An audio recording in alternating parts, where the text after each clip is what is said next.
నమస్తే, welcome to TV 786. మైనార్టీల సంక్షేమమే మా లక్ష్యం. ఇక వివరాల్లోకి వెళ్తే, అణగారిన వర్గాలకు అండగా నిలిచిన మహాత్మ జ్యోతిరావు పూలే. మహిళా విద్యకు మార్గదర్శులు పూలే. సామాజిక విప్లవానికి పునాదులు వేసిన ఉద్యమకారుడు, విద్యావేత్త, సంఘ సంస్కర్త జ్యోతిరావు పూలే గారని జిల్లా అధ్యక్షులు గట్టు యాదవ్, జిల్లా మీడియా కన్వీనర్ నందిమల్ల అశోక్ కొనియాడారు.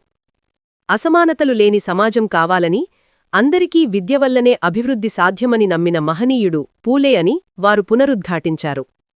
దేశంలోని మహిళలకు విద్య ద్వారా కుటుంబం, దేశంలో సంస్కరణలు వస్తాయని, తన సతీమణికి విద్య నేర్పి మొట్టమొదటి మహిళా ఉపాధ్యాయురాలుగా తీర్చిదిద్దిన గొప్ప మేధావి పూలే అని గట్టు యాదవ్, అశోక్ అన్నారు. నేటి యువత మహాత్మ జ్యోతిరావు పూలే ఆశయాల కోసం కృషి చెయ్యాలని పిలుపునిచ్చారు.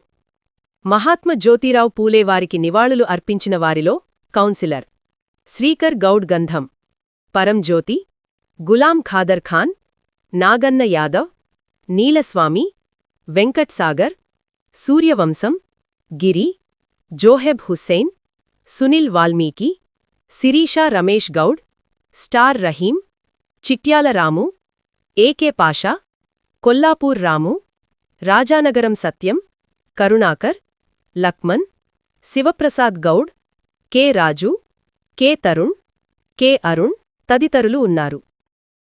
మహాత్మా జ్యోతిరావు పూలే సామాజిక విప్లవానికి ఆద్యుడు, సంఘ సంస్కర్త, విద్యావేత్త.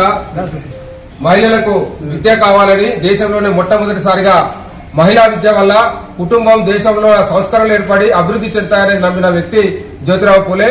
తన ఇంటి నుండి మహిళల చదువు ప్రారంభం కావాలని తన సతీమణి సావిత్రి పూలేకు చదువు చెప్పించి దేశంలోనే మొట్టమొదటి మహిళా ఉపాధ్యాయురాలుగా చేసిన ఘనత మహాత్మా జ్యోతిరావు పూలేకు జరిగింది.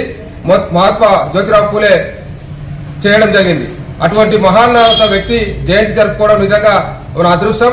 మహాత్మా జ్యోతిరావు పూలే గారు అణగారిన వర్గాలకు అండగా నిలిచి ఇవాళ సామాజిక విప్లవానికి, అదేవిధంగా బడుగు బలహీన వర్గాలకు జ్యోతిగా వెలిసినటువంటి మహాత్మా జ్యోతిరావు పూలే జయంతి ఈ రోజు జరుపుకుంటున్నందుకు అందరికీ కూడా హృదయపూర్వక కృతజ్ఞతలు తెలియజేస్తూ, అదేవిధంగా మహాత్మా జ్యోతిరావు పూలే ఆశయాలు కొనసాగించడానికి నేటి యువత, ప్రజా సంఘాలు, అదేవిధంగా రాజకీయ పార్టీలు అన్ని కూడా కృషి చేయాలని సందర్భంగా మనవి చేస్తూ మరొకసారి మహాత్మా జ్యోతిరావు పూలే గారికి జయంతి సందర్భంగా నివాళులు అర్పిస్తాము.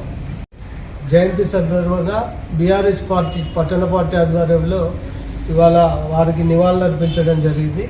మహనీయులు మరి భారతదేశంలో శూద్రులకు చదవద్దని చెప్పి మన ఆనాడు రాజరిక వ్యవస్థలో మరి వెనుకబడిన జాతులందరూ కూడా కులవృత్తుల మీద ఆధారపడి జీవిస్తున్న సందర్భంలో వాళ్ళకి ఎలాంటి విద్య అందించకుండా వెనుకబడిన వాళ్ళను వెనుకబడేసినట్లుగానే అప్పుడున్న సమాజం చూసిన సందర్భంగా మరి తను చదువుకొని మరి ఇట్లే ఆ మహిళలకు కూడా చదువు లేకుండా చేస్తున్న సందర్భాన్ని బట్టి తన భార్యకు ఆయన్నే గురువుగా మారి మరి ఆయనను చదువు నేర్పించి ఆమెను టీచర్గా మార్చి మరి బాలికల కోసం ఆయన చదువు చెప్పడం కూడా ఆనాడు జరిగింది.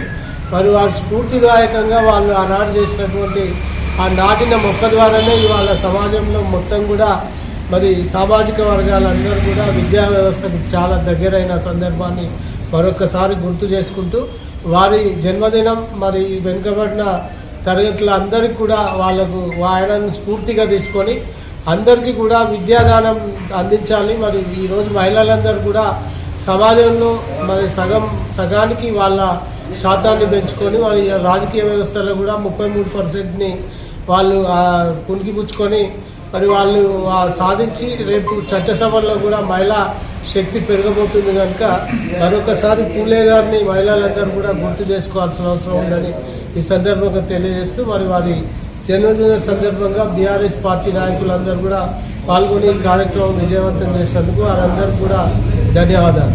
ఈ బులెటిన్ అప్డేట్స్ మరో బులెటిన్ అప్డేట్ లో మళ్ళీ కలుసుకుందాం. అంతవరకు చూస్తూనే ఉండండి టీవీ 786.